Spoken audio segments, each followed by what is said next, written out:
अनमोल वचन अखिल भारतीय संत मत सत्संग के संस्थापक और गृहस्थ में आनंद योग के जनक परम संत महात्मा परम पूज्य श्री यशपाल जी महाराज अर्थात परम पूज्य भाई साहब जी द्वारा प्रतिपादित इन अनमोल वचनों का पालन करना अति आवश्यक है। ये वचन हमारी गृहस्थ आध्यात्मिक साधना के लिए मूलभूत सिद्धांत हैं, जो इस प्रकार हैं। हम दुनिया की हर चीज की कीमत आंकते हैं, अपने मानव जीवन की कीमत भी जाने व परमात्मा की प्राप्ति हेतु साधना करें। मनुष्य योनि एक उपहार है, इसीलिए परमात्मा को धन्यवाद देते हुए आधा घंटा प्रातःकाल, आधा घंटा सायंकाल पूजा अवश्य करें। सत्संग, सतनाम व सद्गुरु को प्राथमिकता देते हुए इसी के आधार पर ध्यान योगाभ्यास अवश्य करें व गृहस्थ के कार्यों को परमात्मा का कार्य समझकर उसी की याद में संपन्न करें। हर समय ये ध्यान रहे कि गुरु कृपा द्वारा परमात्मा की पवित्र सत्ता का हमारी आत्मा में वास है, अतः मन में निरंतर अपने इष्ट देव का जाप करें। मान सम्मान की इच्छा न करें व अपमान से दुखी न हो। परमात्मा के अतिरिक्त किसी और का भय न करें। दूसरों की बुराई न करें, न सुने, सत्य व मधुर बोलें, अश्लील शब्द मुंह से ना निकालें, सभी से नम्रतापूर्ण व सुंदर व्यवहार करें। धर्म पत्नी के अतिरिक्त अपने से बड़ी से माता जैसा, बराबर की से बहन जैसा व छोटी से पुत्री जैसा व्यवहार करें। सांसारिक जीवन यापन की आवश्यकताएं अंतहीन है, इसलिए अधिक से अधिक समय सत्संग में व धन परोपकार में खर्च करें। याद रखें, न स्त्री माया है, न धन दौलत, न ही परिवार। माया वह है जो हृदय को परमात्मा से दूर हटा दे। अतः निरंतर सत्संग और सद्गुरु की शरण में रहने का प्रयास करें। भोजन अपने इष्ट को अर्पण कर प्रसाद रूप में परमात्मा की याद में करें।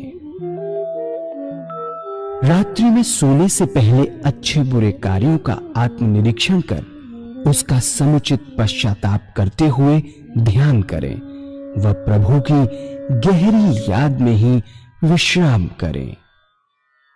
परमात्मा तू ही है, तेरी इच्छा पूर्ण हो।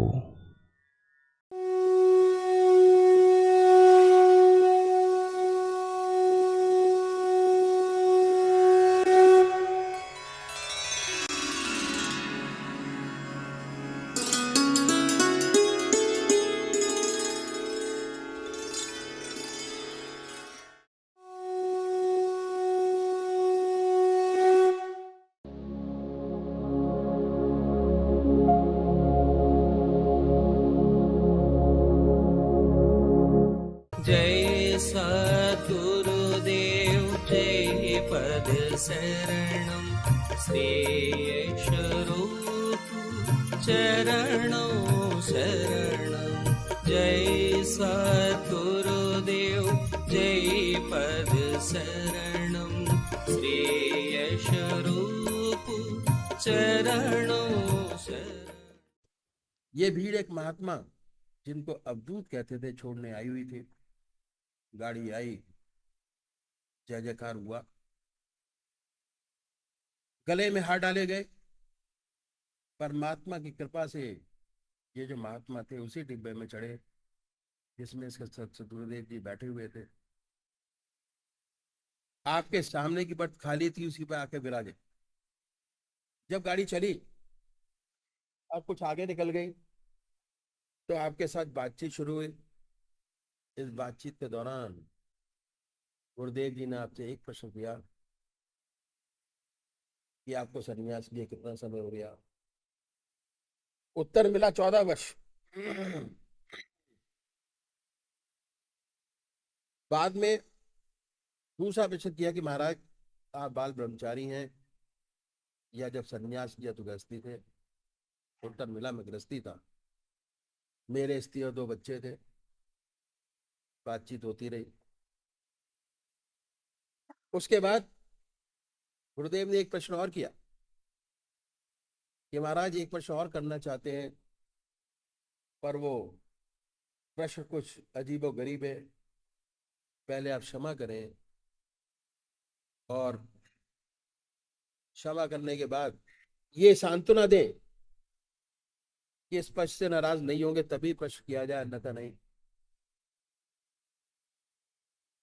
आगे कहा कि मैं किसी के हृदय को दुखाना नहीं चाहूंगा। तो क्या हुआ कि महाराज चुप हो गए, ध्यान में चले गए। कुछ समय बाद आपने आंखें खोली और कहने लगे कि महाराज आप कुछ पूछना चाहते थे, आपने पूछा नहीं। गुरुदेव ने फिर अपनी बात दोहराई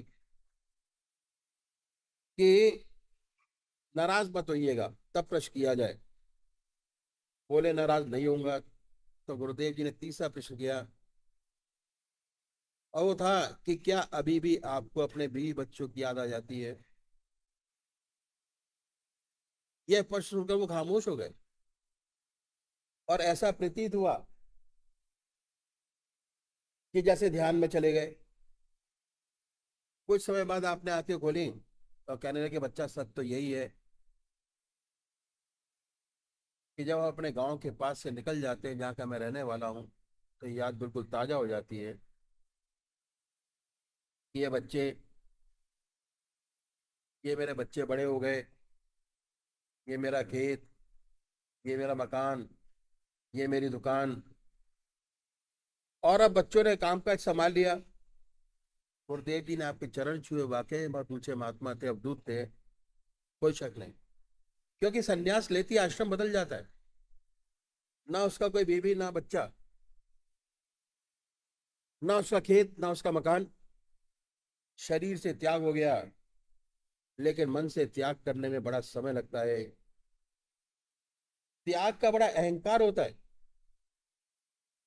इसलिए हम गृहस्थी लोग कभी कभी संसार से दुखी हो जाते हैं, अपना दुख जाके कहते हैं कि भाई हम दुखी हैं, मन में शांति नहीं, चैन नहीं। कोई उपाय बतलाइए। उपाय बतलाते हैं, बात ऐसी है कि कहते हैं कि परमात्मा का ध्यान करो, उसी से सच्चा सुख और शांति प्राप्त होगी। लेकिन हो नहीं पाता। जब नहीं हो पाता तो मजबूर होकर चले जाते हैं, कहते हैं कि महाराज बनता नहीं, प्रयत्न तो करते हैं लेकिन होता नहीं। तो सन्यासी लोगों में शुरू शुरू से भावना हृदय में पैदा हो जाती है कि हम सर्व साधारण मनुष्य तो कुछ अलग है। सूक्ष्म अहंकार अंदर अंदर पैदा हो जाता है, और जहाँ अहंकार है वहां परमात्मा नहीं। दूसरी बात यह है कि ज्यादातर व्यक्ति किसी न किसी परेशानी में पड़कर, दुखी होकर वैराग्य पैदा हो जाता है और संन्यास ले बैठते हैं। संन्यास के अपने नियम है, कठोर तपस्या, जीवन बदल गया, ब्रह्मचर्य, आसन की सिद्धि, प्राणायाम। बहुत लोगों से तो बनता नहीं। जिनसे बनता है वह कठोरता से अपने मन को साधते हैं। इस अभ्यास में दबाव रहता है और दबाव के कारण बहुत सी रिद्धियां सिद्धियां प्राप्त हो जाती हैं। लेकिन जब सेवा करने के लिए आते हैं, इस रास्ते के जो दुश्मन है, काम, क्रोध, लोभ, मोह और अहंकार, समूट नहीं नष्ट नहीं हुए रहते, सुप्त हुए होते हैं। अभ्यास के प्रेशर से इनको मालूम होता है कि इन पर काबू हो गया, वास्तव में हुआ नहीं होता। जब इस संसार में आते हैं और संसारिक वस्तुओं से संपर्क होता है तो बहुत सी अनहोनी बातें सामने आती हैं। तो ऐसा कोई उच्च कोटि का विरला होता है, और जो ऐसा होता है वह संसार का बड़ा कल्याण करता है। इस अभ्यास में दबाव शुरू से ही है। जैसे आप किसी स्प्रिंग को दबाकर रखें, जब तक दाबे है दबा है, हाथ से छूटा कहीं पर भी मार कर सकता है, मुंह पर लग जाए, बिल्कुल यही दशा होती है। इन सब बातों को सोच समझ कर संन्यास के रास्ते में कदम रखना चाहिए। और खासकर उन लोगों को जिन्होंने गृहस्थ आश्रम में प्रवेश कर लिया है, उन्हें तो सोचना भी नहीं चाहिए। करोड़ पीछे एक दो नजर आते हैं जो गृहस्थी थे, संसार छोड़ के चले गए और परमात्मा को प्राप्त किया, जैसे महात्मा बुद्ध। लेकिन 1000 पीछे 999 असफल होते, ना उनकी दुनिया रहती है ना दीन। ऐसी बहुत सी घटनाएं सेवक के सामने आई, ना इधर का रहा ना उधर का, घर छोड़ा, सर्विस छोड़ी, बच्चे छोड़े, कुछ ना कर पाया। 1000 बार सोचना चाहिए कि उनके लिए रास्ता नहीं है जो ग्रस्त के अंदर है। और जो बाल ब्रह्मचारी है, जिनका जन्म संस्कार से ही बहुत ऊंचा है, उनकी बात तो अलग है। उनके लिए तो रास्ता बहुत अच्छा है। ऐसा व्यक्ति इस रास्ते में बहुत चमकेगा और करोड़ों का भला करेगा। अब क्या है कि हमारी ऐसी धारणा है कि हमारे पास कोई रास्ता नहीं है। बहुतों की ये धारणा है। बहुतों की धारणा, जैसे मैंने आपको बताया कि 55 से 58 साल तक तो अपना काम करें, उसके बाद भगवान का नाम लेंगे जब रिटायर हो जाएंगे। बड़ी भूल है। 58 साल के बाद कुछ नहीं हो सकता, फिर भगवान का नाम नहीं लिया जा सकता। आदतें इतनी मजबूत हो जाती हैं कि इन्हें बदल नहीं सकते हैं। शरीर भी जवाब देने लगता है। बैठने में दिक्कत आई तो ध्यान करने की बात तो अलग रही। अधिकतर लोगों की ये भावना है कि 58 साल के बाद पूजा पाठ करेंगे। अभी से भगवान का नाम लेकर क्या करना, बहुत गलत है, फिर नहीं होगा। जो कुछ बनेगा आज बनेगा और अभी बनेगा, तो ये रास्ता ही बहुत पुराना है जिसे हमने बुला दिया, बड़ा ऊंचा रास्ता। आपने राजा जनक का नाम सुना होगा।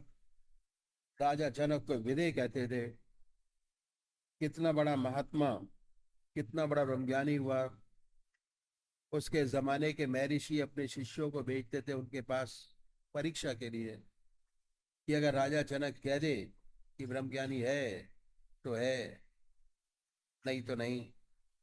वह राजा था। राज का कितना कार्यभार उनके ऊपर था, कितनी जिम्मेदारियां थी। उन सब जिम्मेदारियों को भली भांति निभाते हुए इतना ऊंचा ब्रह्मज्ञानी हो सकता है। और हमारे आपके पास तो जिम्मेदारियां बहुत कम है। जब एक राजा ब्रह्मज्ञानी हो सकता है तो हम आप क्यों नहीं हो सकते? जरूर हो सकते हैं। रास्ता बहुत पुराना है जो मैं आपके सामने रखूंगा। इसे कहते हैं इतिमात, पाथ ऑफ एडिशन। इसमें हम अपने जीवन में एक चीज बढ़ाते हैं, घटाते नहीं।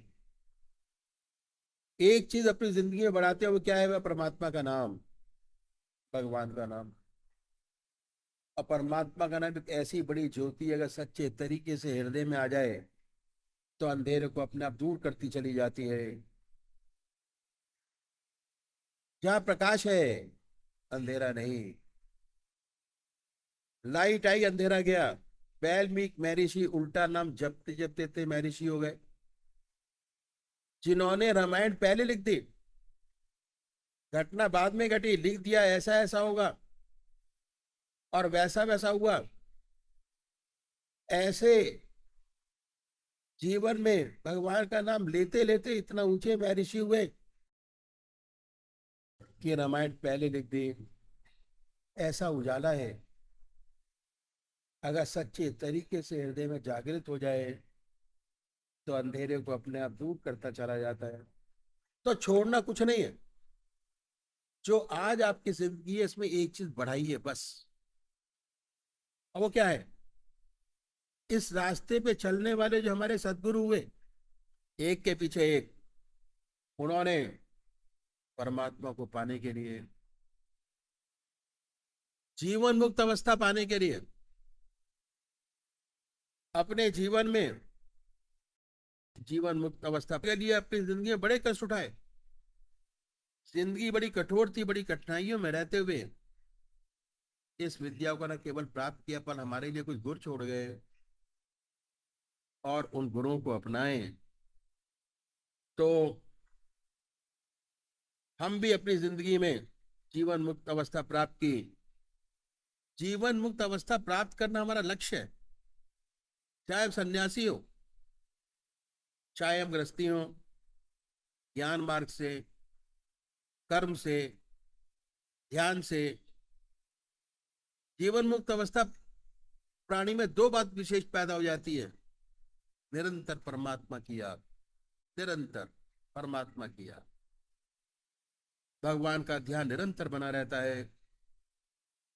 चलते फिरते, खाते पीते, सोते जागते, संसार का हर व्यवहार करते ईश्वर की याद बनी रहती है।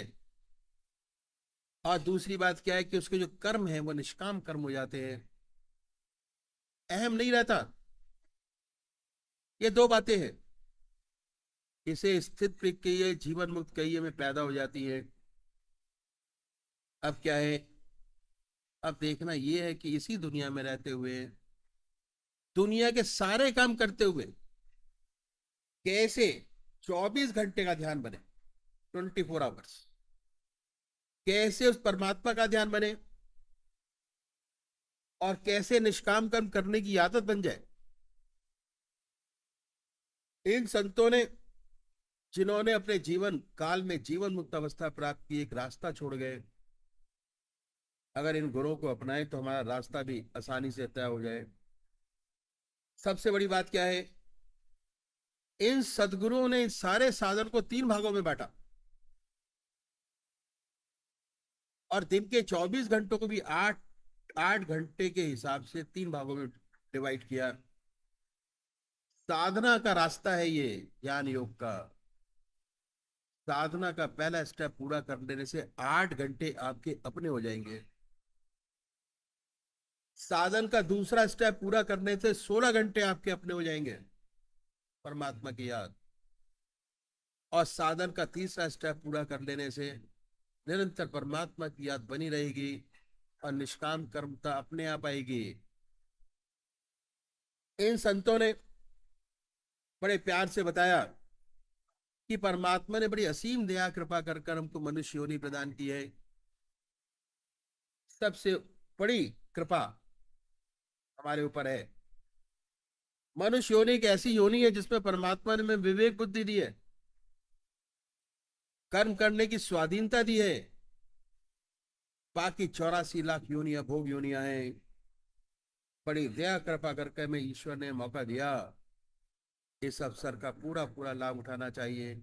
कहा है, बड़े भाग्य मानुष तन पावा, सुर दुर्लभ सद ग्रंथन गावा, साधन धाम मोक्ष कर द्वारा, पाए न जहीं पर लोक सवारा। ऐसी मनुष्यों ने जो हमें बड़े भाग से मिली है, जिसके लिए देवता भी तरसते हैं, क्योंकि मनुष्य योनि एक ऐसा साधन का क्षेत्र है, मोक्ष का दरवाजा है। इसमें परमात्मा ने विवेक बुद्धि दी है, कर्म करने का अधिकार दिया है। यदि हम चाहें और प्रगतिशील हो तो परम पिता परमात्मा को प्राप्त कर सकते हैं। ये एक ऐसी योनि है, इसके लिए देवता लोग भी तरसते हैं। ऐसा अवसर ईश्वर ने दिया, हमें इसका पूरा पूरा लाभ उठाना चाहिए। जितने संत महात्मा हुए, जितने धर्म हुए, सबने मनुष्य योनि की भूरी भूरी प्रशंसा की है। कबीरदास जी ने कहा, कबीरा हर की भक्ति कर, तज विषया रस चौच, पार बन नहीं पाइए माना जन्म की मौज।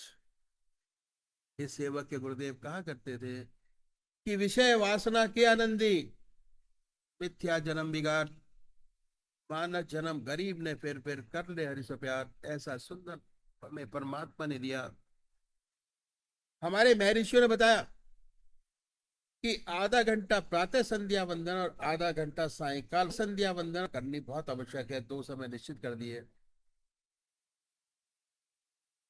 हमारे देश में 99% लोग मानते हैं और अपने किसी ना किसी ढंग से पूजा भी करते हैं। बहुत से लोग तो आधा घंटे से ज्यादा भी बात करते हैं।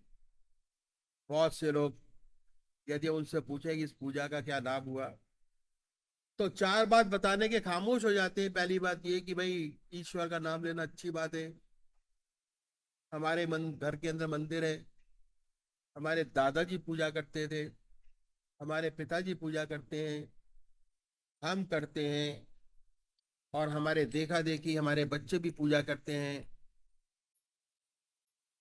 गॉड फियरिंग है, बहुत अच्छा है। और आप इससे ज्यादा क्या चाहते हैं? अगर पूछें कि आपको कोई इंटरनल लाभ हुआ इसका, तो ऐसे बहुत कम लोग होंगे जो कहेंगे क्या हुआ। इन संतों ने कहा हम एक ऐसा तरीका बताते हैं जिससे आपको विशेष लाभ होगा और जिसे हर कोई अपना सके, चाहे किसी भी मत का मानने वाला हो, किसी भी धर्म का अनुयायी हो, अपने धर्म के मत पर चलते हुए कर सके।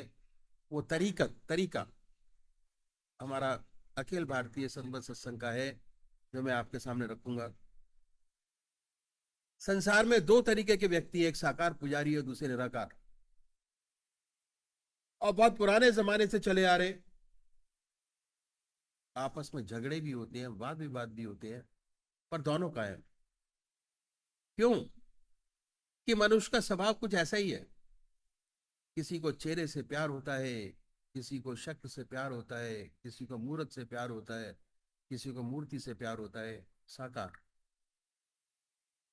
बहुत से लोग ऐसे हैं जिनको मूर्त से प्यार नहीं होता, निराकार। दोनों के लिए रास्ता बताया।